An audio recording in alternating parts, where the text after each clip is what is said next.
दुनिया का सबसे बड़ा लोकतंत्र भारत ने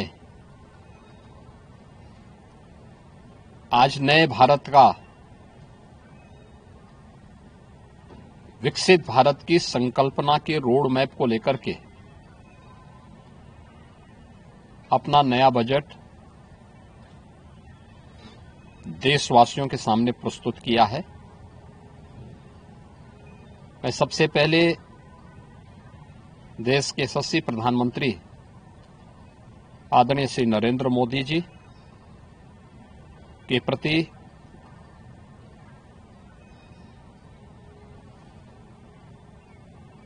इस बजट को प्रस्तुत करने के लिए दिए गए मार्गदर्शन और उनके निर्णायक नेतृत्व के लिए हृदय से आभार व्यक्त करता हूं। मैं इस बजट को प्रस्तुत करने के लिए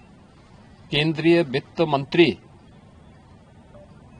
माननीय श्रीमती निर्मला सीतारमण जी को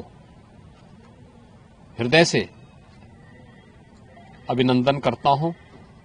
प्रदेशवासियों की ओर से उनका धन्यवाद करता हूं।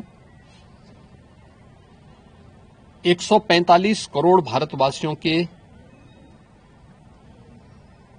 आशा और आकांक्षाओं का प्रतीक यह बजट है, जिसमें नए भारत और विकसित भारत की संकल्पना का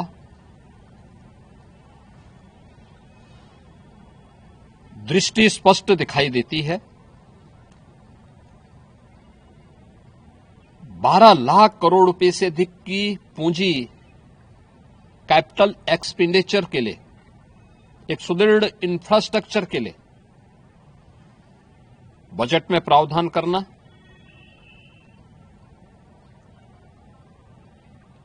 सात रेल कॉरिडोर के निर्माण के लिए प्रावधान करना,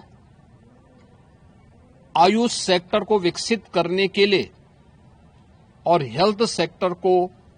मजबूती करने के साथ साथ आम नागरिक के लिए और खासतौर पर उसमें भी महिलाओं पर केंद्रित करते हुए उस पर जोर देना,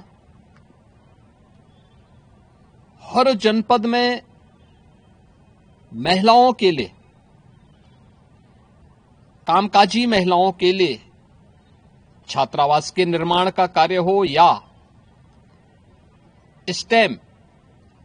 साइंस, मैथ्स, स्टैटिस्टिक्स और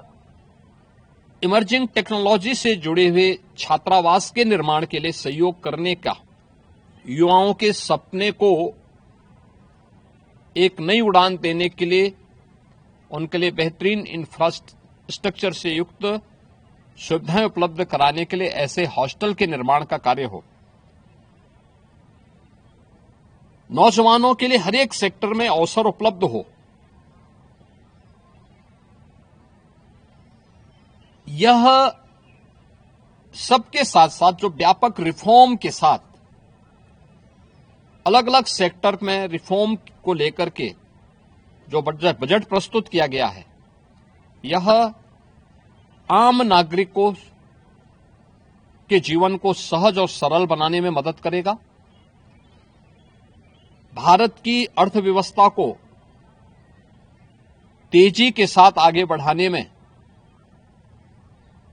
यह बजट मददगार साबित होगा। युवाओं के लिए, महिलाओं के लिए, अन्नदाता किसानों के लिए, उद्यमियों के लिए, आम नागरिक के लिए भी ये नए अवसर को प्रदान करने वाला बजट है। मैं बजट के प्रावधानों का स्वागत करता हूं। आम नागरिक के लिए, जिसने बजट के लिए जो बड़ी आशा भरी निगाहों से जो व्यक्ति देख रहा था,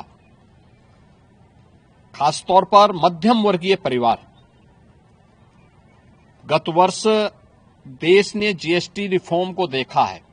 आम नागरिक उसका लाभ लिया है। इनकम टैक्स एक्ट को अप्रैल से लागू करने की घोषणा,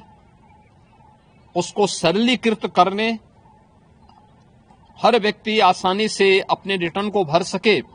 इस दिशा में उठाया गया कदम भी स्वागत योग्य है, जिससे अधिक से अधिक व्यक्ति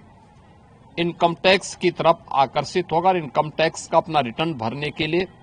आकर्षित होकर के प्रवर्तमान नेशनल बिल्डिंग के कार्यक्रम में वह भी अपना योगदान दे सके। इस दृष्टि से यह अत्यंत महत्वपूर्ण कदम है। मैं कह सकता हूं कि यह बजट समाज के प्रत्येक तबके को, युवा हो, महिलाएं हो, अन्नदाता किसान हो, उद्यमी हो, इन सबको ध्यान में रख करके बनाया गया नए भारत का, विकसित भारत की तरफ अग्रसर हो रहे भारत का एक स्थिर लेकिन तेज गति से बढ़ने वाली अर्थव्यवस्था के रूप में प्रस्तुत करने वाला एक बजट है। मैं इस बजट के सभी प्रावधानों का हृदय से स्वागत करता हूं। आदरणीय प्रधानमंत्री जी के प्रति आभार व्यक्त करता हूं। केंद्रीय वित्त मंत्री जी को इस बजट को प्रस्तुत करने के लिए, जो कर्तव्य भवन से प्रस्तुत किया गया पहला बजट है, इस बजट के लिए भी उनका हृदय से उन्हें बधाई देते हुए हृदय से धन्यवाद देता हूं।